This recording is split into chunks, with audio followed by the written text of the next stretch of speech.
अस्सलामुअलैकुम वरहमतुल्लाहि वबरकातुहू। उम्मीद है तुसी सारे भरा ठीक होवोगे।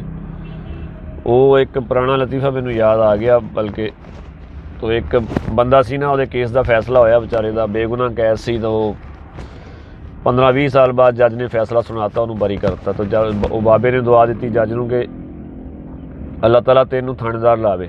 वो जज ने कहा, यह किहड़ी दुआ यार, थानेदार तो छोटा हुंदा तो मैं वो 15वें ग्रेड का अफसर है, मैं 18वें 19वें ग्रेड का अफसर है, तो ये किहड़ी दुआ दी तू मैनू? कहता नहीं जज साहब, थानेदार वड्डा हुंदा, मेरा फैसला होंदे होंदे तुसीं 15 साल लाते हैं, ठीक है।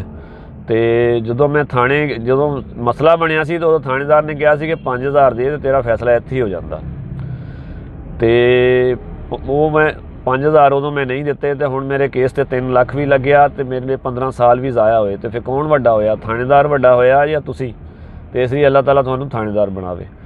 तो पाकिस्तान दे विच कानून तो यही है और इस तरह का ही है, लेकिन अल्लाह ताला सानूं कोर्ट कचहरियों चों बचावे तो सारिਆਂ ਦੇ ਉੱਤੇ अपना करम फजल फरमावे।